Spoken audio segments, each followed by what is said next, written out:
기청년 여러분, 굉장히 오랜만에 만나는 것 같습니다. 그쵸? 잘 지내셨으리라 생각합니다. 오늘도 우리에게 주시는 말씀을 통해 귀한 사랑을 또 회복하는 시간이 되기를 원합니다. 기도해 주셔서 또 저랑 한민 전도사님 그리고 20명의 청년들이 튀르키예 성지순례 잘 다녀왔습니다. 안전하게 잘 다녀왔고 삶에 있어서 또 굉장히 의미 있는 시간이었고 정말 많은 것들을 보고 느꼈던 시간이었습니다. 그래서 여러분들도 또 이런 기회들이 있으면은 적극적으로 함께 참여해 주시고 함께 좋은 시간 보내면 좋을 것 같습니다.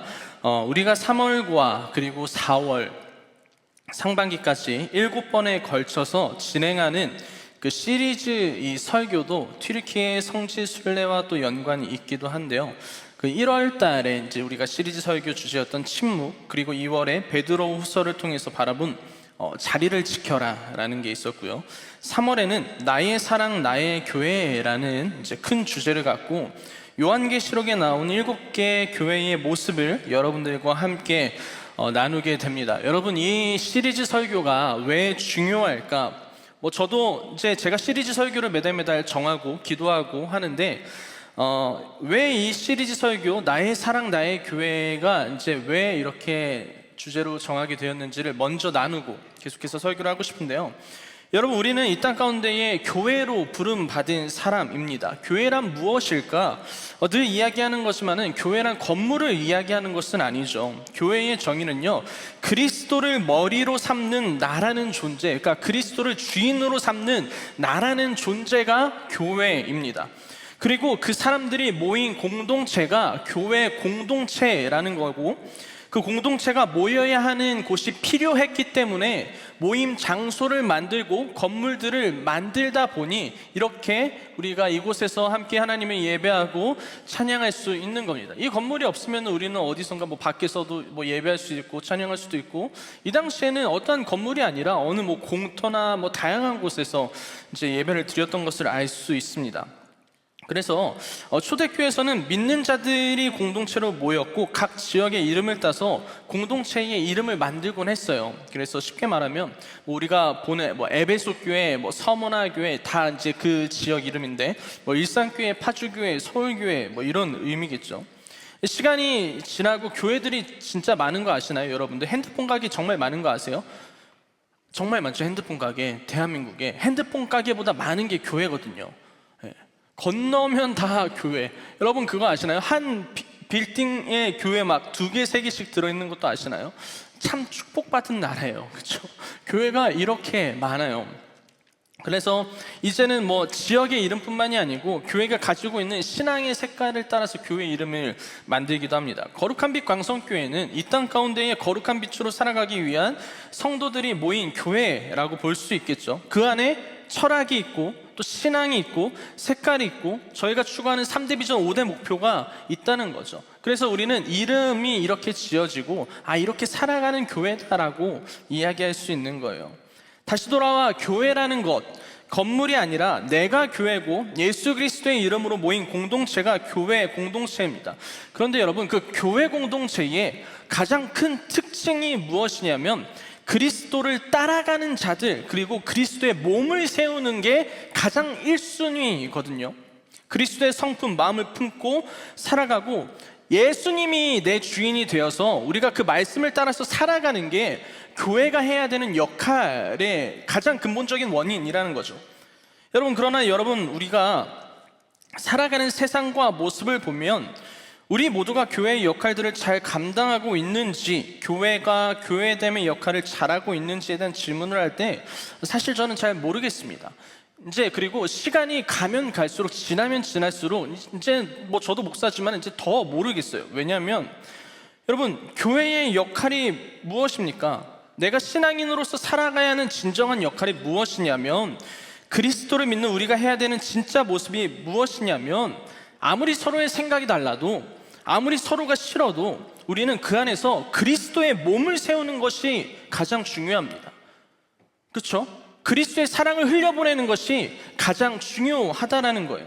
사랑을 흘려보낼 수 있어야 됩니다. 서로를 적대시하는 것이 아니라 서로를 위해서 기도해야 됩니다. 그러나 지금 우리 생활 가운데에 나라의 일들로 인하여서 교회들의 모습을 바라본다면 저는 그냥 이렇게 말씀드리고 싶어요. 극좌나 극우나 다 문제예요. 지금 이제는 여러분, 이 모든 일들이 다 해결되어도요, 이 성도들이 과연 하나 될 수 있을까요? 정말로 양극단의 모든 것들이 치달아 있는 이 시기를 우리는 마주하고 있다는 거예요. 저는 제가 그렇게 일평생 오래 살진 않았지만 지금 이 모든 나라의 상황, 이 세계가 돌아가는 모든 것들을 보면은 교회가 교회됨의 모습이 사라지고 있고, 성도가 성도됨의 모습이 사라지고 있고, 너가 옳다 내가 옳다 이 이야기만 하고 있고, 서로 욕하고 싸우고 한쪽이 죽어야만 끝나는 전쟁 속에 살아가고 있다는 건데, 그 중심에 교회가 있다는 거예요. 여러분, 이 얼마나 안타까운 현실입니까? 예수님께서는 가장 낮은 자리에 오셔가지고 서로를 사랑하고 섬기라고 그렇게 말씀하셨는데, 모든 것들이 나눠져 있는, 저는 과연 이들이 화해할 수 있을까? 생각해 보셨나요? 저는 답답합니다. 사실 모든 것들이 다 사랑으로 하나 되어야 한다고 말하는 교회 된 사람들 또한 그런 행동을 하고 있다는 거죠. 여러분, 바울은요 말세에 디모데후서를 통해서 뭘 이야기했냐면, 말세에 어떠한 일이 일어나는지 이야기합니다. 말세란 무엇입니까? 마지막 때를 이야기하는 건데, 사실 누군가가 해석하기에는 현상들이 일어나는 것들을 보고 말세라고 이야기하지만, 예수님이 승천하신 다음에 언제 오실지 모른다고 했잖아요, 성경은. 그렇기 때문에 우리는 늘 말세를 살아가는 사람들이거든요. 늘 마지막 때를 살아가는 사람들이에요. 그런데 특별히 어떠한 뭔가 쉽게 말하면 증상, 어떠한 일들이 일어난다 이야기하는데, 바울은 뭐라고 이야기했냐면 이렇게 이야기했어요. 그대는 이것을 알아두십시오. 말세에 어려운 때가 올 것입니다. 사람들은 자기를 사랑하며 돈을 사랑하며 뽐내며 교만하며 하나님을 모독하며 부모에게 순종하지 않고 감사할 줄 모르며 불경스러우며 무정하며 원한을 풀지 아니하며 비방하며 절제가 없으며 난폭하며 선을 좋아하지 아니하며 배신하며 무모하며 자만하며 하나님보다 쾌락을 더 사랑하며 겉으로는 경건해 보이나 경건함의 능력은 부인할 것입니다. 그대는 이런 사람들을 멀리하십시오. 이게 말세의 증상이라는 거예요. 여러분, 어떤 지진, 우리는 늘 마지막 때 이야기하면 어떤 지진이 일어난다, 막 기근이 일어난다, 어떤 핍박이 일어난다, 이거에만 우리는 집중되어 있는데, 이것보다 더 중요한 것은 뭐냐면 사람들이 망가지기 시작한다는 거예요. 그리스도의 사랑이 없으니까요. 계속 그렇게 살아간다는 거죠. 성도의 모습이, 사람들의 모습이 날이 가면 갈수록 그 안에 서로를 향한 사랑, 존중, 마음이 사라지고 있다는 겁니다. 우리가 살아가는 지금 이 모습과 시대가 어쩌면 딱 그런 시기를 지나고 있는 것 같아요. 바울은 또 에베소서를 통해서 이렇게 이야기를 했어요. 그렇다면 교회 공동체가 어떻게 나아가야 되냐? 성령도 한 분, 몸이 하나요 성령도 한 분이시니 이와 같이 너희가 부르심의 한 소망 안에 부르심을 받았다. 누구는 사도로, 어떤 사람은 선지자로, 어떤 사람은 복음을 전하는 자로, 어떤 사람은 목사로, 교사로 삼으셨는데, 이 자들이 모인 첫 번째 이유가 뭐냐면은 그리스도의 몸을 세우기 위해서 교회로 부름받은 거예요. 내가 성도된 역할, 교회됨의 역할은요, 서로 막 죽자고 싸우는 것이 아니라 내 삶 가운데에 교회로서 나의 그리스도의 몸을 바르게 세워가고 있는지 아닌지가 우리에게 너무나도 중요한데, 우리는 이것을 너무나도 놓치고 있다는 겁니다. 여러분, 우린 청년부는 그리스도의 몸을 세우는 공동체가 되길 소망합니다. 아멘이십니까? 교회 공동체뿐만이 아니라 우리의 삶에서 그러기를 소망합니다. 그렇게 여러분, 우리는 이 시대 가운데 믿음을 잘 지키는 게 너무 중요해요. 어떤 행동을 아무리 여러분 열심히 한다고 해도 그 안에 진리된 그리스도를 향한 사랑이 우리 안에 너무나도 필요합니다. 무슨 말이냐면, 내 안에 바른 동기, 내 안에 있는 선한 동기가 있어야 된다는 거죠.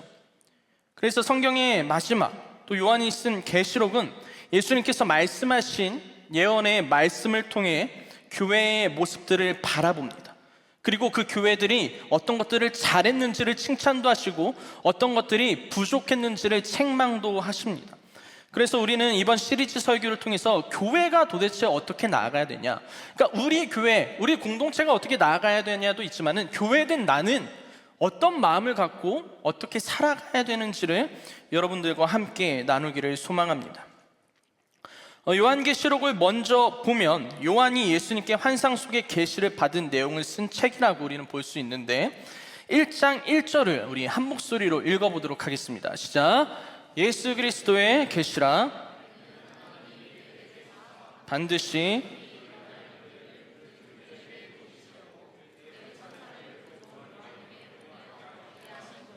라고 시작을 합니다. 여러분, 그래서 계시록은요 요한이 예수님께 계시를 받은 부분을 문자로 풀어 쓴 것으로 우리는 볼 수 있는데 이 계시록을 통해서 정말 다양한 것들을 볼 수 있지만은 특별히는 우리는 그 7교회에 대해서 좀 자세하게 바라볼 거예요.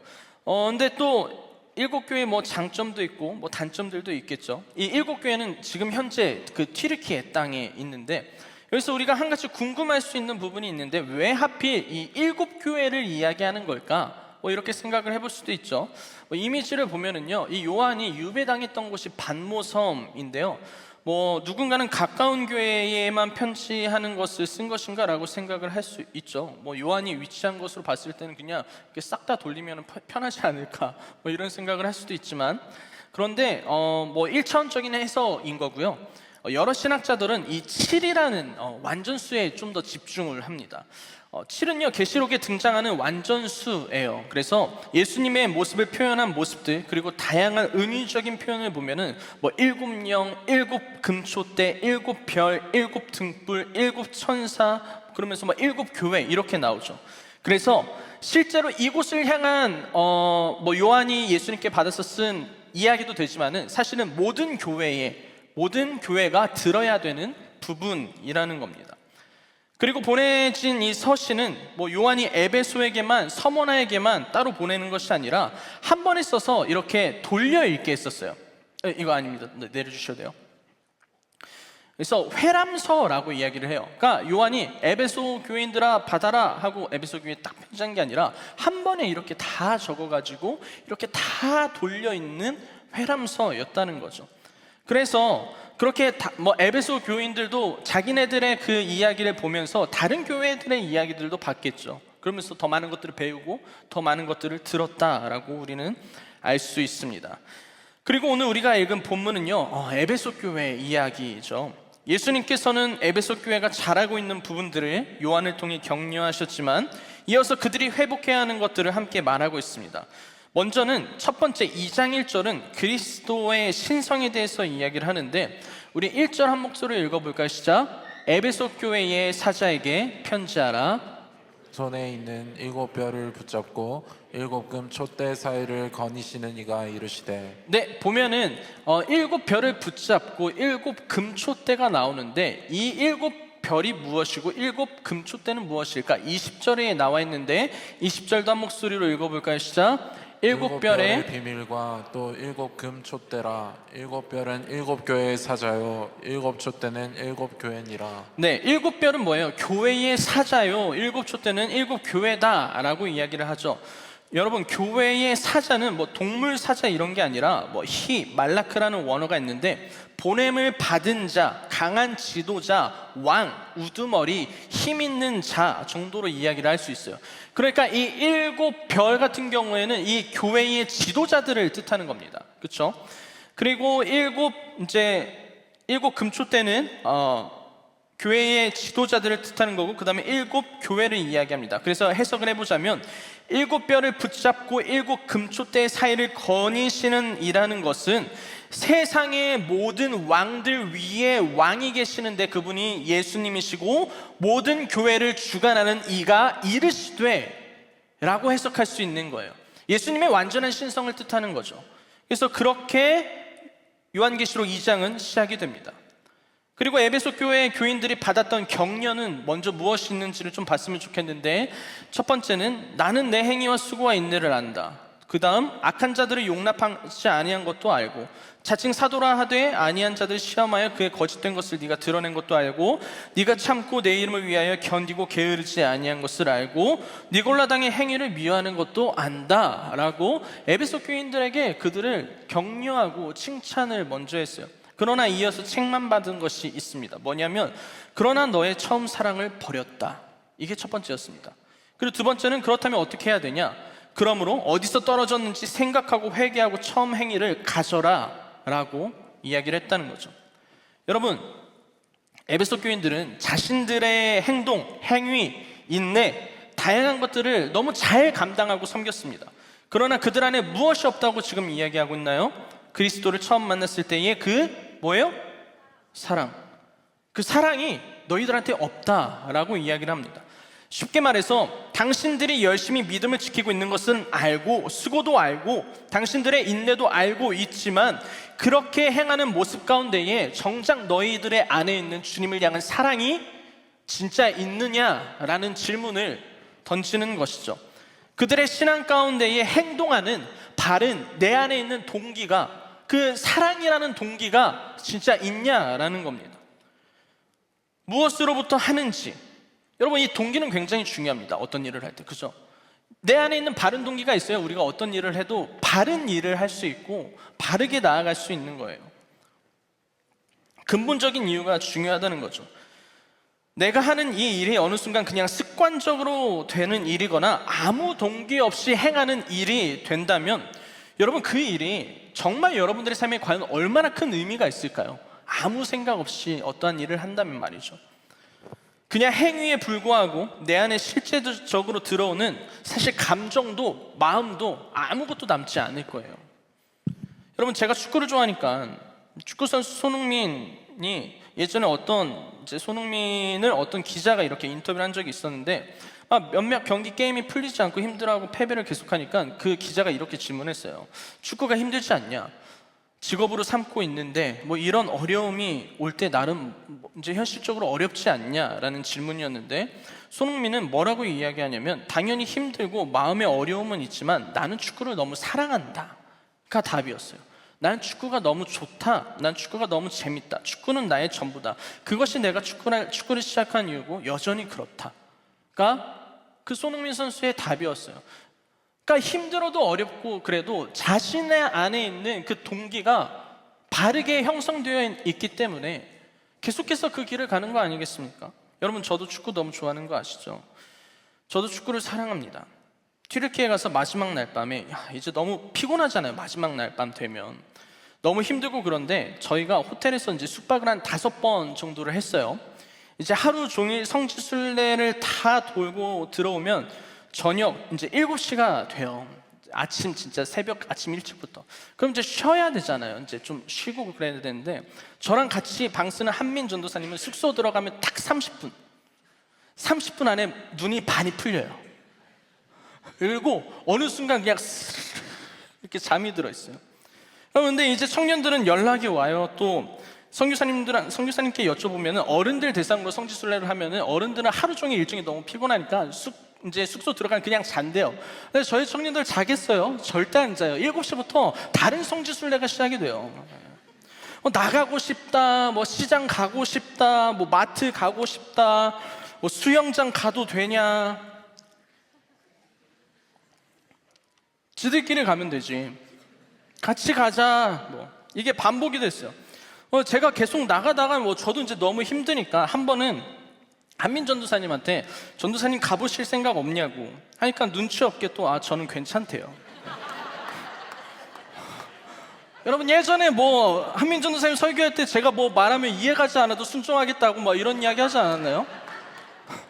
네, 그렇죠. 네, 친하니까 이런 이야기를 할 수 있는 거고.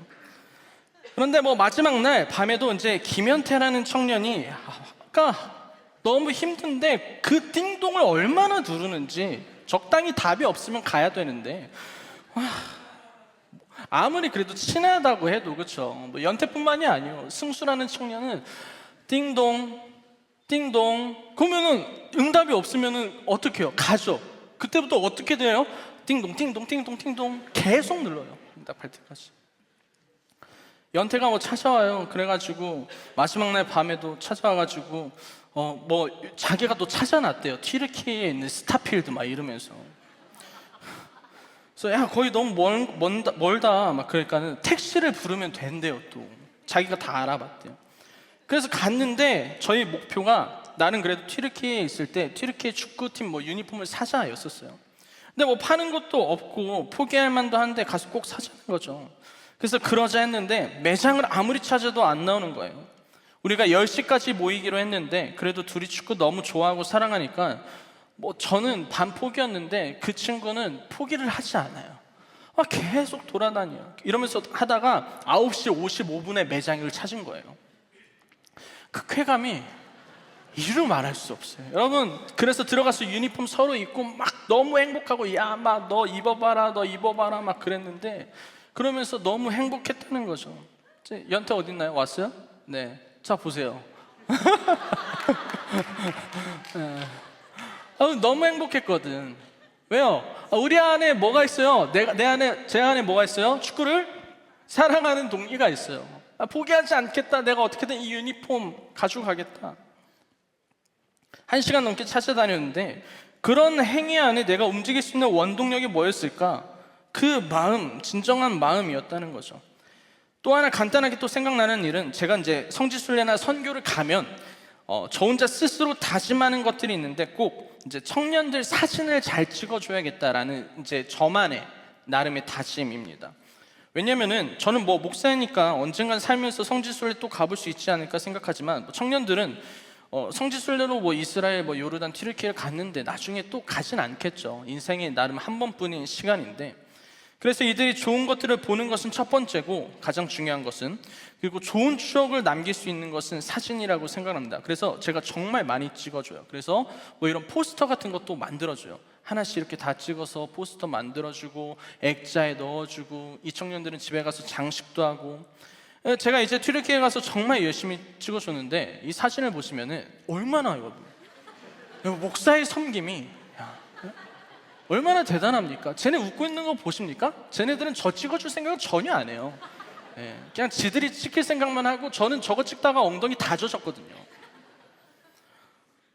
그러다가 뭐 사진을 열심히 찍어주는데 나름 마음이 좀 그런 거예요. 왜냐면 아이고, 내가 이렇게까지 해야 되나? 내 사진 제대로 된 거 하나 없고 하나도 건지지 못했는데, 그러면서 생각이 그 순간 딱 들었던 건 뭐냐면, 그래도 내가 성교 갈 때, 성지순례 갈 때 우리 청년들에게 그래도 가장 좋은 추억을 남겨주고 싶어서 했던 다짐이 뭐였지? 나의 동기 중에 하나가 뭐였지? 라고 하면은, 이 청년들에게 되게 행복한 추억을 남겨주는 게 되게 중요하다.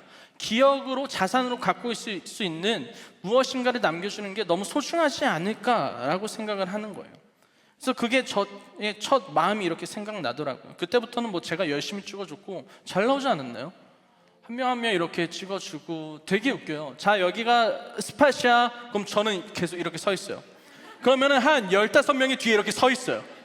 그러면은 찍고 넘어가요. 찍고 넘어가고, 찍고 넘어가고. 그러면은 저기 선교사님이 이제 이야기해요. 끝났어요. 그러면 내리고 가고, 청년들한테 사진 주고, 뭐 이런 일이 있습니다. 여러분, 무엇을 말하냐면, 그 일을 위한 동기가 무엇이냐, 내 안에 있는 동기가 무엇이냐에 따라서 여러분, 내가 하는 그 일이 얼만큼 가치 있어지냐, 가치가 없어지냐가 사실은 굉장히 잘 정해진다는 거죠. 우리가 읽은 에베소는요, 요한계시록은요, 그리고 거기에 나온 에베소는 사도 바울이 3차 전도 여행을 하면서 2년 반 정도 머물렀던 곳이에요.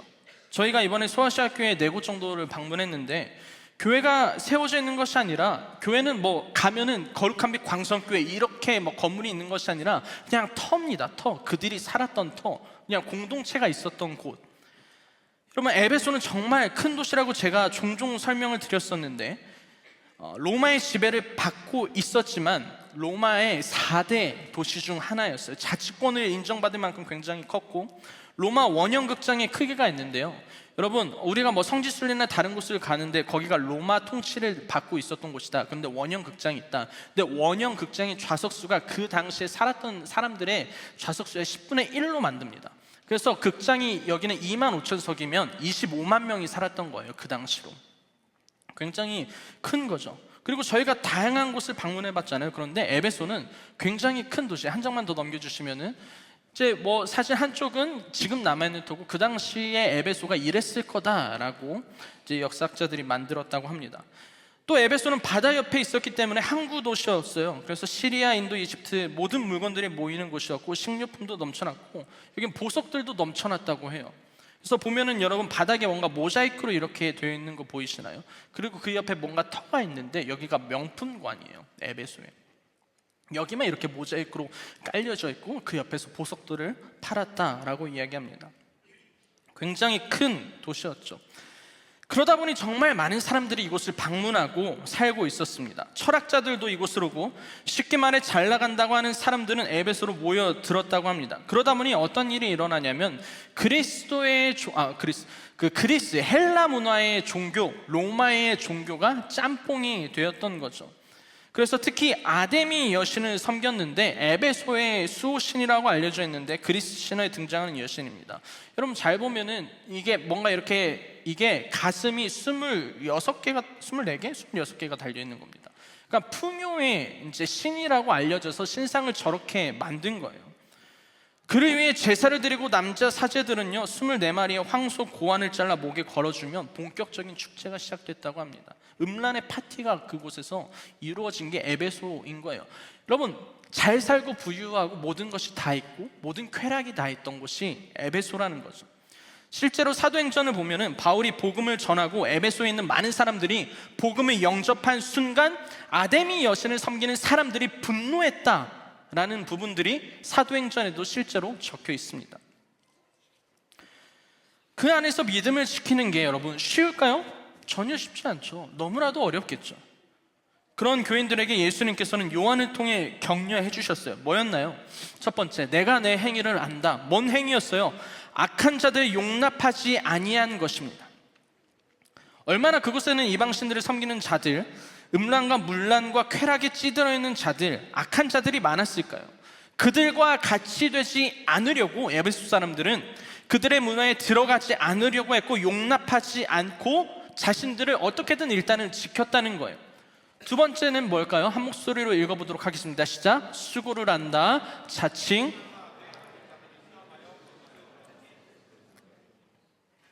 이 당시에는요 거짓 교사들도 너무 많았어요. 마법을 부리는 자도 많았다고 합니다. 뭐 진짜 마법사였을까요? 아니겠죠. 사람들을 속이는 자들이었겠죠. 자기들이 신이라고 하는 자들, 메시아라고 말하는 자들뿐만이 아니고 성경을 다르게 해석하는 자들 또한 너무 많았어요. 여러분 에베소는 그 당시 굉장히 건강했어요. 왜냐하면 바울이 2년 반 동안 사역했고 이어서 디모데가 그 교회를 이어받아가지고 사역했기 때문에 그들은요 바른 신앙을 잘 접목해서 살았던 자들이었던 거죠. 그래서 거짓 교사들을 밝혀내는 수고들도 열심히 감당했던 겁니다. 세 번째는 뭐예요? 인내입니다. 인내. 내가 참고 내 이름을 위하여 견디고 게으르지 아니한 것을 안다라고 합니다. 그 신상들 앞에 절하지 않고 견디고 인내하며 살았던 이들이었습니다. 참고 믿음을 지키고 애쓰고 노력했던 이들의 모습을 우리는 생각해 볼 수 있겠죠. 네 번째는 뭐냐면 니골라당의 행위를 미워한 것입니다. 니골라당은요 정복하다 지배하다라는 뜻하는 니카오와 백성을 뜻하는 라오스의 합성어로 평신도를 지배한다, 평신도를 정복한다라는 거예요. 계급을 세워서 그 위에 군림하는 자들이었던 거죠. 근데 그들을 너희들이 미워한 것도 내가 안다는 거예요. 행위도 알고 수고도 알고 모든 것들을 다 안다는 거예요. 인내도 알고 게으르지 아니했던 것도 알고 니골라당의 행위를 미워한 것도 안다는 거예요. 그러나 그들에게 꼭 필요했던 것들이 있었습니다. 무엇이었나요? 사랑이었다는 거예요. 애쓰고 노력해요. 너희들의 수고하는 것도 알고 있고 열심히 믿음 생활하는 것도 알고 있고 인내도 알고 있고 악한 자들을 용납하지 않으려고 하는 것도 알고 있고 그런데 너희 안에 있는 진정한 그리스도를 향한 사랑, 그 사랑은 어디 있느냐는 거예요. 그러시면서 무슨 이야기를 합니까? 첫 번째, 그 사랑이 어디서 떨어졌는지를 생각하라고 이야기하십니다. 무슨 말이냐면 사랑이 어디서부터 사라졌는지를 기억해내라는 거예요. 그때가 너희들은 언제였냐는 거죠. 내가 열심히 하는 이 신앙의 생활이 어느 순간 습관적으로 변했던 그때가 여러분 우린 있었을 겁니다. 여러분들이 열심히 교회를 다니고 열심히 자리를 섬기고 했던 모든 것들 가운데에 이 모든 것들이 익숙해짐과 동시에 습관적으로 무엇인가 하는 행동으로 변했을 때 사실 나에 있는 내면 안에 보면은 그리스도를 향한 사랑이 사랑 없이 했던 행동들이, 사랑 없이 했던 사역들이, 사랑 없이 했던 나의 자리의 지킴들이, 내 믿음의 모습들이 우리 안에 너무나도 많다는 거죠. 두 번째는 회개하라 말씀하십니다. 행위는 있지만 사랑을 잃었음을 고백하고 거기서 돌아서야 한다는 겁니다. 회개하라는 거죠. 세 번째는 뭐냐면 처음 행위를 가지라 라고 말씀하십니다. 처음 하나님 만났을 때 그때를 우리 안에 회복하길 소망한다 라는 뜻입니다. 그런데 여러분, 그렇다면 이런 생각이 들 수도 있죠. 그러면 사랑이 없다고 해서 지금까지 내가 했던 애씀과 헌신과 수고와 행위와 인내와 이 모든 것들이 아무 소용 없어지는 것인가요? 이런 질문을 당연히 할 수 있지 않을까요? 무의미한 걸까요? 제가 아무리 열심히 해봤자 사랑이 없다면 목사님 아무 의미도 없던 걸까요? 하나님께서 우리의 수고와 헌신을 받지 않으신다는 것일까요? 여러분 정말 그러실까요? 아니죠. 하나님께서는 여러분들의 수고를 아십니다. 하나님께서는 여러분들의 애씀도 아시고 인내도 아십니다. 에베소 교인들도 충분히 격려받았고 잘한다 칭찬받았던 사람들이에요. 그들의 수고와 애씀도 인정받았습니다. 하나님께서도 여러분들의 수고와 애씀을 인정해 주시고 모든 것들을 기뻐 받으십니다.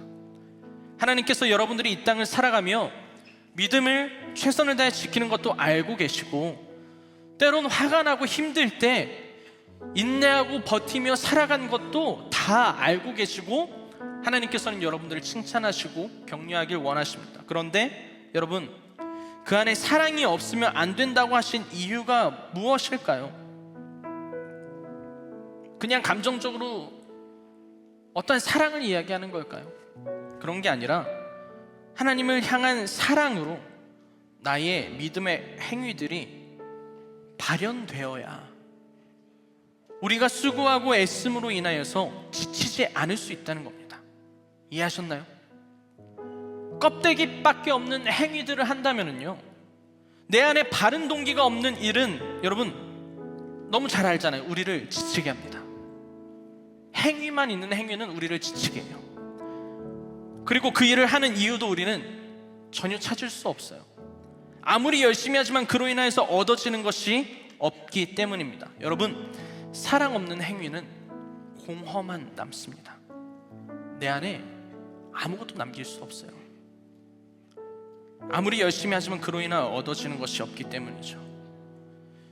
그러나 내 안에 하나님을 향한 사랑으로 출발이 되어 신앙생활을 하고 믿음을 지켜나간다면 여러분, 우리는 그 행위를 통해 하나님의 사랑을 더 깊이 느낄 수 있고 우리 안에 하나님의 은혜가 진정으로 충만해질 수 있는 겁니다. 이 부분이 너무 중요해요. 이 동기가, 첫사랑으로 돌아가야 되는 이 동기. 왜냐하면 하나님께서 결국 원하시는 것은 무엇일까요? 여러분들의 행위? 여러분들의 수고? 여러분들의 믿음? 여러분들의 인내? 아니요. 하나님께서 원하시는 가장 첫 번째는 뭐냐면 사랑의 교제예요. 내가 너를 사랑하고 너가 나를 사랑하는 것을 아는 것. 하나님께서는 이것을 가장 중요하게 여깁니다. 내 안에, 우리 안에 나를 위해 아들을 보내주신 하나님의 사랑과 감사가 내 안에 충만하다면, 죽을 수밖에 없던 죄인인 나를 살려주신 그 사실을 안다면, 미련하고 불행했던 나의 삶에 새로운 삶을 허락하셔 하나님을 더 깊이 알게 되는 그 시간을 나에게 허락해 주신 그 사실을 여러분, 우리가 안다면요, 내가 하나님 처음 만났던 그때 하나님 정말로 살아계시구나 느꼈던 그때, 그 순간을 우리가 기억하고 살아간다면 그로 인하여서 발현되는 나의 신앙은요, 나의 수고는요, 나의 행위는, 나의 믿음을 지키는 모든 일들은 행위만 덩그러니 남는 것이 아니라 그 일들을 통하여 뭐가 나타나요? 하나님과의 사랑의 교제가 시작된다는 거예요.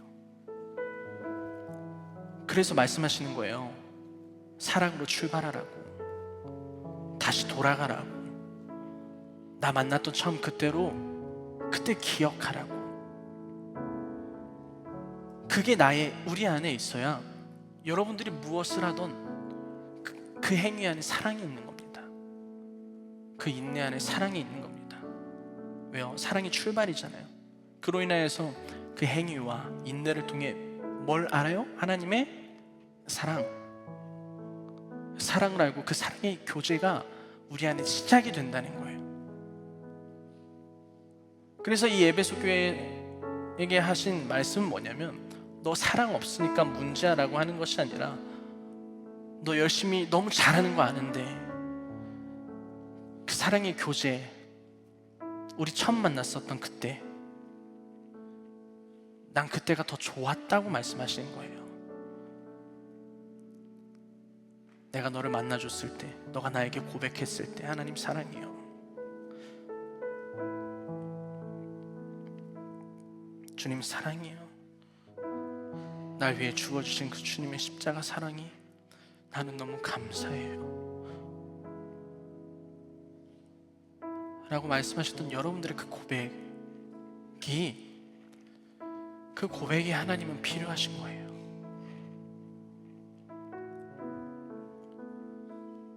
그러니 사랑하는 청년 여러분, 우리가 믿음을 참 열심히 지키고 살아가고 있지만, 혹시 하나님을 향한 사랑이 무뎌진 분이 계신가요? 아니면 내가 열심히 수고하는 것 같지만 익숙해짐으로 인하여 공허하신 분이 계신가요? 여러분들의 마음 가운데 주신 하나님의 음성이 지금 있으신가요? 이 시간 잠시 눈을 감고 한번 생각해 봤으면 좋겠습니다. 눈을 감고 묵상하면 좀 기도해 봤으면 좋겠는데, 여러분, 하나님께서 오늘 말씀을 통해서 이야기하는 것은 단 하나입니다. 너와 내가 만났던 그때 다시 돌아갔으면 좋겠다고. 너의 믿음 쓰고 있네, 다 알아. 너가 열심히 세상 사는 것도 다 아는데 당연히 그것도 너무 잘했어, 고마워, 애써줘서 고마워. 그런데 나는 너랑 사랑의 교제가 더 필요해.